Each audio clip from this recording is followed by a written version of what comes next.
Le tableau périodique. Présentation. Bonjour. Donc, dans cette nouvelle vidéo, donc notre deuxième sur l'atome, on va parler du tableau périodique. Et puis, c'est une vidéo un peu simple.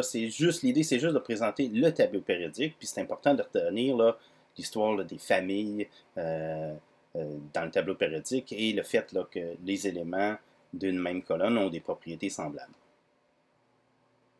On va commencer par se rappeler que l'atome, c'est la plus petite partie d'un corps simple pouvant se combiner chimiquement avec un autre. Autrement dit, c'est le bloc de base qui constitue la matière.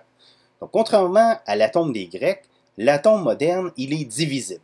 Par contre, les propriétés de ses constituants sont drastiquement différentes de celles de l'atome. Donc, ce qui constitue la matière qu'on voit, nous, macroscopiquement, ben, c'est vraiment l'atome. Les atomes, ils sont répertoriés dans ce qu'on appelle le tableau périodique des éléments. Ici, on a un tableau qui présente 118 sortes d'atomes ou éléments. Et puis, ce qu'il faut savoir, c'est qu'ils n'existent pas tous à l'état naturel. Donc, on a au moins 25 ici qui sont artificiels. Ils sont conçus en laboratoire. Et ils n'existent pas pour longtemps. En fait, ils se désintègrent très rapidement. L'atome, sa taille, c'est environ, on l'avait déjà dit, environ 10 à la moins 10 mètres. Donc, c'est extrêmement petit. On appelle ça aussi un angstrom. C'est une unité de mesure qu'on voit souvent.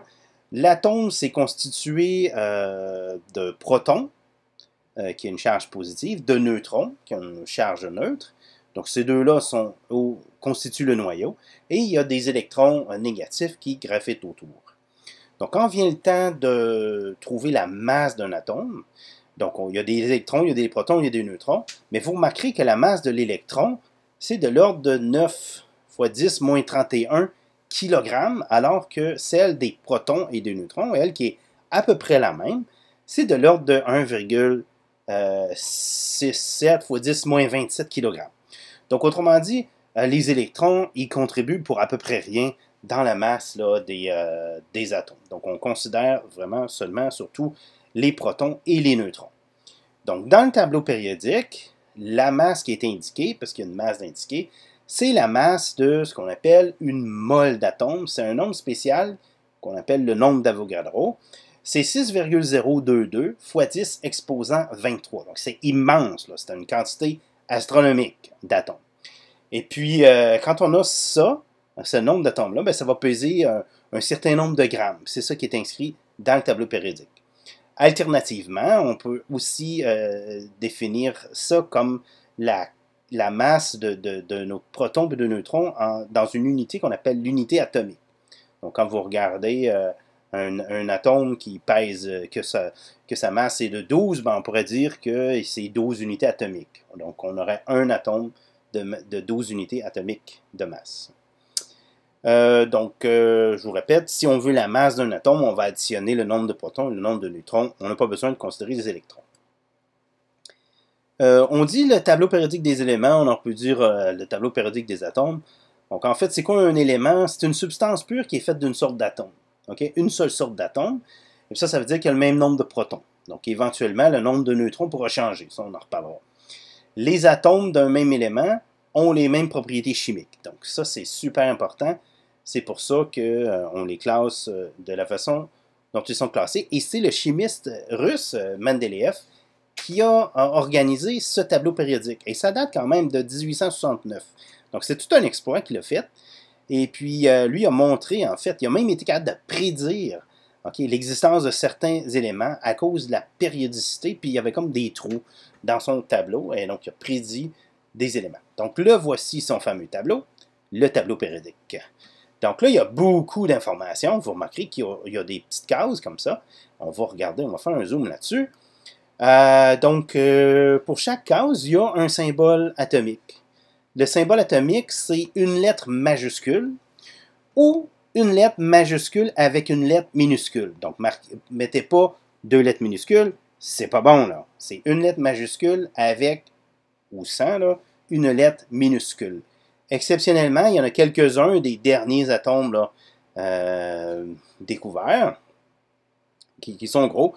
Ben, des fois, on peut utiliser 3 lettres, mais en gros, là, c'est une lettre majuscule et il y a ou pas une lettre minuscule qui vient avec. Il y a le nom qui vient en dessous.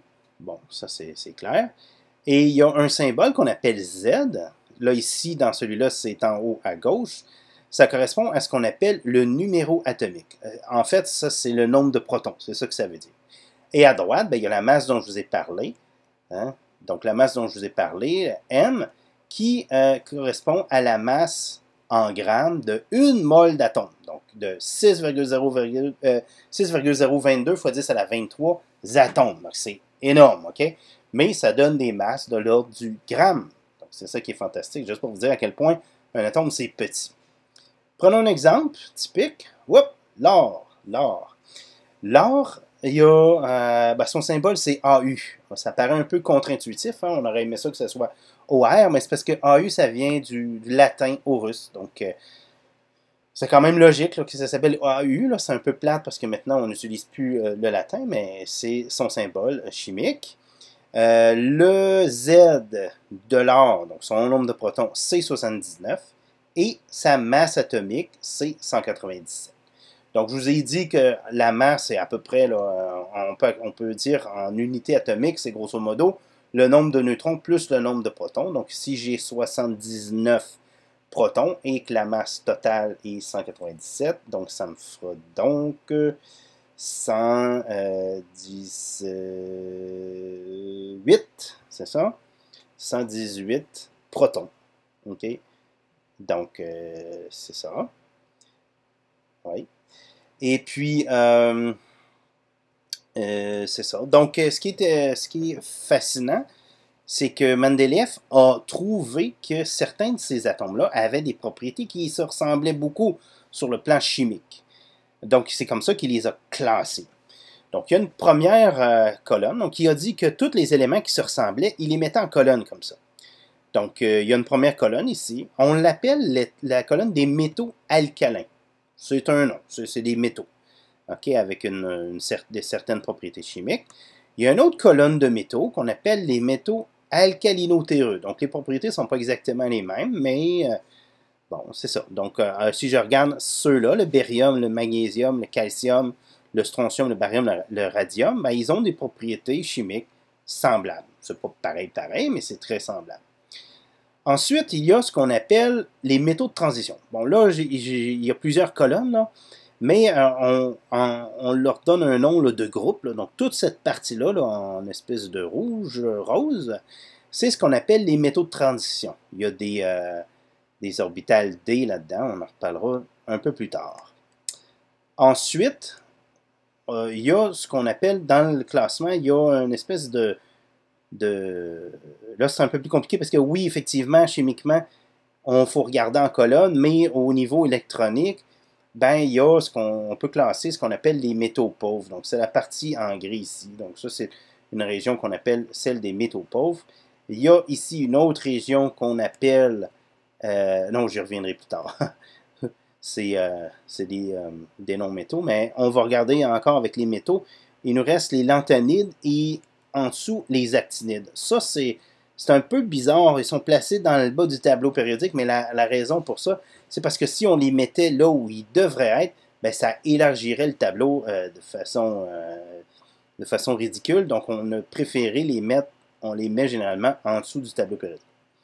Donc, il y a les non-métaux que je vous parlais ici, donc en vert. Ça, c'est des non-métaux, ils ne sont pas métalliques. Donc, ils ne conduisent pas bien le courant. Et puis, on fait partie, l'hydrogène fait partie de ça, quoique l'hydrogène, souvent, on le met à part parce que c'est un élément assez spécial. Et puis, en jaune, très important, des halogènes, donc les éléments halogènes, c'est très, très réactif. Donc, on parle de fluor, chlore, brome, iode, acétate. Donc, ça, c'est la colonne des halogènes. Et finalement, il y a la colonne des gaz rares, qu'on appelle aussi les gaz nobles. Là, c'est exactement le contraire. Donc, ça, c'est pas réactif du tout. Là. En fait, ça ne se lie pas chimiquement avec les autres atomes.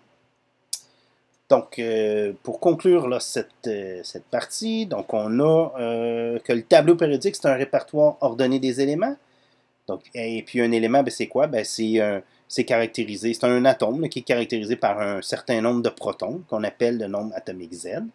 Et puis, il y a plusieurs familles d'éléments. Donc, ils sont placés par colonne. Puis, il y a comme des régions dans le tableau périodique là, qui ont des noms spéciaux ou qu'on associe à un certain caractère au niveau électronique.